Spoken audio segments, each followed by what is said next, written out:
Директорката на хематологија признава, откако била назначена за раководител на установата, клиниката склучила само еден договор со фирмата на татко и за набавка на 211 видови на лекови, но вели дека немало судир на интереси оти веледрогеријата доктор Пановски со години наназад била единствен добавувач на клиниката.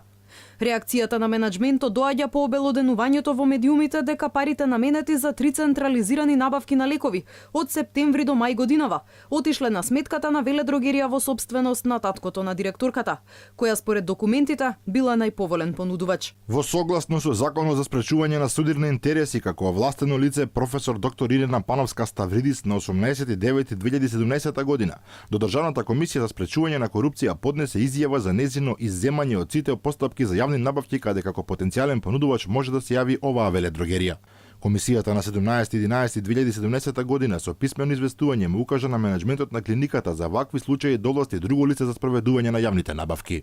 Вчера реагираа и од опозицијската ВМРО ДПМН. Од таму велат дека ова е директен судир на интереси на штета на државниот буџет. Доколку тоа што директорката на клиниката Ирина Пановска Ставридис е керка на Златко Пановски, собственикот на веледрогеријата добитник на тендерот, не е злоупотреба на службената положба и корупцијски скандал, власта да објасни на јавноста за што станува збор.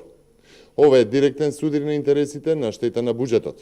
Керката директор на клиниката овозможува тендери за компанијата на татка си и тоа во 3 наврати во период од септември лани до мај годинава. Скандалот минатата недела го обелодени порталот Лидер, како што пишаа. Документите од трите договори стојат на сајтот на Бирото за јавни набавки, но дел од нив се чуваат во тајност, веројатно за да не се види, како на едната страна во својство на директор на клиниката е подпишана керката, а на другата како собственик на веледрогеријата таткото. На третиот договор, единствен кој е достапен за јавноста, склучен на 25 мај годинава, се подпишале трети лица. За клиниката подпис ставил председателот на управниот одбор, од страна на веледрогеријата подпишала организацијската директорка. Министерот за здравство Венко Филипче пак преку социјалните мрежи се огради од набавките, посочувајќи дека клиниките се самостојни во тој дел.